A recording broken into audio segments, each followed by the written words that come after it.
ဒီနေ့ဗီဒီယိုမှာတော့ပန်ပန်တို့ရဲ့ကြမ်းတမ်းတဲ့အကြောင်းကိုပြပြမယ်လို့စိတ်ကူးထားတယ်ကွယ်အထူးသဖြင့်တော့ဂျပန်မိန်းကလေးတွေပေါ့နော်သူတို့ရဲ့ကြမ်းကြမ်းတမ်းအပြုအမူတွေအကြောင်းကိုပြပြမယ်လို့စိတ်ကူးထားတယ်ကွယ်တကယ်တော့ဘာမှထူးသူတိုက်ရစရာတော့မပါဘူးရေကြော်မယ်ဆိုလို့ရှိရင်တော့ခုဗီဒီယိုကြော်လို့ရပါပြီကိုဂျပန်ကိုရောက်ပြီးတော့ရက်သိမ့်မကြဘူးခံစားမိလိုက်ရတာတခုကဘာလဲဆိုတဲ့ခါကျတော့ဂျပန်မာလေးတွေကအသွားအလာတို့အကင်အတွေ့တို့မှာအရန်ကိုကြမ်းတမ်းနေပေါ့နော်အခုကသူတို့ရဲ့ဂျပန်မာလေးတွေရဲ့အတင်းကိုပြောသလိုတော့ဖြစ်နေတယ်ကွယ်ဒါပေမဲ့အဲ့အပြိုးမူကတကယ်တခါလေစိတ်အနှောက်အယှက်တော်တော်ကိုဖြစ်ရတယ်ပေါ့နော်သူတစ်ဖြစ်အဲ့ဒါကိုဘယ်မှာသိနိုင်လဲဆိုလို့ရှိရင်ကြတော့အများဆုံးအိမ်သားတွေမှာသိနိုင်တယ်ကွယ်ဘယ်လိုပြောရကောပါလဲကြီးရောကြီးရတယ်ပေါ့နော်ဘယ်သူပဲပြောအဲ့လို toilet ဝင်နေအိမ်သားသွားတယ်ဆိုလို့ရှိရင်အေးချင်းချင်းလေးအိမ်သားသွားချင်ကြတယ်ဟုတ်တယ်မလားအိမ်သားတွေကိုဝင်ပြီးတော့ရုတ်တရက်လက်လန်သွားတာမျိုးဘယ်သူမှမခံစားချင်ကြဘူးလေဒါပေမဲ့ဂျပန်ကိုရောက်လာလို့ရှိရင်တော်တော်များများအဲ့လိုခံစားရလိမ့်မယ်ပေါ့နော်ဘာလို့လဲဆိုတော့ကျတော့ဂျပန်မှာလေးတွေကြမ်းတမ်းလို့ပေါ့နော်အိမ်သားတကားတွေပါတယ်ဆိုလို့ရှိရင်ဆွဲဆောင်ပြီးတော့ပိတ်စရာမလိုပြီးလို့ရှိရင်တကားချက်တွေပါထိုးတဲ့ချိန်မှာလဲတန်ကြီးတွေပါတက်နေတာမဟုတ်တဲ့ခါကျဆွဲဆောင်ပြီးတော့ဂျက်ထိုးစရာမလိုဘူးပေါ့နော်ကိုရီစိတ်ဆိုးလို့ရှိရင်အိမ်တကားကိုအခန်းတကားကိုဝုန်းကနေပိတ်လိုက်တဲ့ဆိုတဲ့အတန်မျိုးထဲတောင်မှသူတို့ရဲ့ပိတ်တဲ့အားပိုပြင်းနေပေါ့နော်သူတို့အဲ့လိုမျိုးအိမ်သားတွေကိုဝင်လာပြီဆိုလို့ရှိရင်အဖွင့်ပိတ်တွေကအရန်ကြမ်းတမ်းတဲ့ခါကျတော့ကိုရီထိုင်းနေတဲ့လူတောင်မှအရန်ဟိုရုတ်တရက်ရက်သွားတ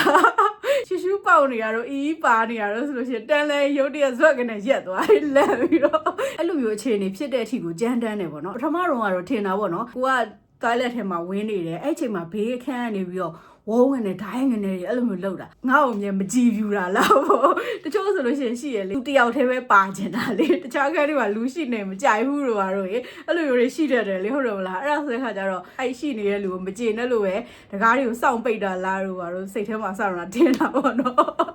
်ရတယ်နော်ဒါပေမဲ့တကယ်ကြောက်အဲ့လိုမျိုးမဟုတ်သူတို့ရဲ့အဲ့လိုအကင်တွဲကိုအရန်ကြမ်းတမ်းတာပဲလို့ရှိရင် toilet paper အိမ်သာသုံး tissue တွေကိုစွဲတဲ့အချိန်ပေါ့နော်အဲ့ဒါဆိုလို့ရှိရင်လည်းအရန်ကိုတိခတ်နိုင်စရာမရှိလောက်ကြမ်းတမ်းနေပေါ့နော်သူတို့အဲ့လိုမျိုးတကားပိတ်ပြီးတော့အိမ်သာ tissue တွေဝုန်းနဲ့စွဲလိုက်တဲ့အချိန်မှာကိုရီးယားတခြားအခန်းထဲမှာနေပြီးတော့အရန်စိတ်တွေကုန်နေလို့စိတ်အနှောက်အယှက်ဖြစ်ရတယ်ကွာလူဆိုတော့နည်းနည်းပါးပါးတစ်ခါတလေမှာအကင်တွေကြမ်းသွားလေးတော့ရှိနိုင်တယ်ပေါ့နော်ဒါပေမဲ့လိုရာထက်ပိုပြီးတော့ကြမ်းတမ်းနေရကွယ်အင်တာသုံး tissue ဆိုလို့ရှိရင် tissue လေးကဒီလိုအပေါက်ကလေးထဲမှာသူ့ဟာသူ tissue အလိတ်ကလေးကထည့်ထားတာလေဟုတ်တယ်မလား tissue ဆွဲပြီဆိုလို့ရှိရင်အဲ့အလိတ်ကလေးကသူ့ဟာသူ auto လဲတာလေပုံမှန်လေးဆွဲနေရဆိုလို့ရှိရင်တော့မှရောအတန်လေးနည်းနည်းလေးမြည်ုံကလွဲလို့ဘာကိစ္စမှမရှိဘူးလေဒါပေမဲ့အဲ့လိုမျိုးမဟုတ်ဘူးနော်သူတို့ကလုံးဝအားတုံခွန်ဆိုင်ငါတို့ဘယ်လိုပြောရမလဲလွန်ဆွဲတာလေသိရမလားညီမတိုက်ကပွဲရှိရလွန်ဆွဲလို့ရှင်ကြိုးကြီးကိုဆွဲကြတာလေအဲ့လိုလွန်ဆွဲတဲ့ပုံစံမျိုးနဲ့ tissue ကြီးကိုဆွဲတာလေအဲ့လိုအားကြီးနဲ့ဆွဲတဲ့ခါကျတော့ tissue အလိတ်ကလေးကိုထည့်ထားတဲ့အချောင်းလေးနဲ့သူ့အပေါက်ကလေးနဲ့ဒုတ်မြည်တဲ့ဟာရယ်ပြီးလို့ရှင်အဲ့ဒါကိုဖုံးထားတဲ့အဖုံးကလေးကလည်းသူကဒါမျိုးဖြစ်နေတယ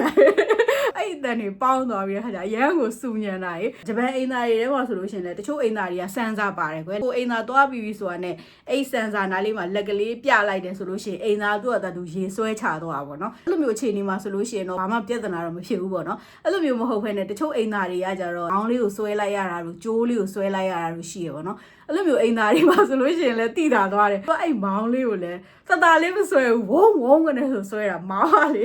ဘယ်လိုပြောရကောင်းပါလဲပစ္စည်းတစ်ခုဟိုဒါမျိုးအားနဲ့ဆွဲလိုက်လို့အပေါ်ပြန်တက်လာလို့ရှိရင်အတန်တွေမြည်ရဟုတ်တော့မလားအဲ့လိုပုံစံမျိုးတွေလောက်တာပေါ့နော်စတော့ထင်တာကြတော့ပဲကိုကျုံနေတဲ့တယောက်ကပဲကြမ်းတမ်းနေလို့ကိုနဲ့အဲ့ကြမ်းတမ်းတဲ့လူနဲ့အိမ်သာသွားတဲ့ချိန်တူးနေလို့ခဏကျုံနေရတယ်လို့ပဲထင်တာပေါ့နော်အများဆုံးအိမ်သာဘောင်းဆောင်ကိုသွားပြီးတော့ရလာတဲ့အတွေ့အကြုံကကြတော့ဂျပန်မှာလေး10ယောက်မှာ9ယောက်လောက်ကအဲ့လိုမျိုးကြမ်းတမ်းတဲ့သဘောရှိရပေါ့နော်အဲ့ဒါနဲ့ပတ်သက်ပြီးတော့နောက်ထပ်နည်းနည်းထူးဆန်းတယ်လို့ခံစားရတာဘာလဲဆိုတဲ့အခါကျတော့အိမ်သာထဲမှာဆိုလို့ရှိရင်ဂျပန်မှာလေးတွေအဲ့လိုမျိုးအပြုတ်အမူတွေအရန်ကြမ်းတမ်းပြီးတော့ဝုန်းတိုင်းနေလုပ်တယ်ပေါ့နော်ဒါပေမဲ့အလုတ်ထဲမှာတို့တခြားလူတွေအများကြီးနဲ့ပေါင်းသင်းဆက်ဆံရတဲ့အချိန်မှာကျတော့သူတို့မဟုတ်တယ်လို့ပဲဖြစ်သွားတာပဲစကားပြောလေးတွေကလည်းလုံးဝညင်သာနူးညံ့ဣဆက်ပြီးတော့ကိုရီတစ်သက်လုံးပြောလို့မတက်မဲ့လေတံမျိုးနဲ့သူတို့ကပြောတယ်ပေါ့နော်ပြီးလို့ရှိရင်ပစ္စည်းတွေကိုကင်တွယ်တဲ့အချိန်တို့အစားအစာတွေကိုစားတဲ့အချိန်တို့ဆိုလို့ရှိရင်အရန်ကိုနူးညံ့ညင်သာပြီးတော့တကယ်အိမ်တွေအပြည့်ရှိတဲ့ main class style ပေါ့နော်ဒါပေမဲ့ဘာလို့လူရှိမှနူးညံ့ပြီးတော့လူကွဲရမှကြမ်းတမ်းကြရလဲဆိုတော့လုံးဝစဉ်းစားလို့မရဘူးပဲ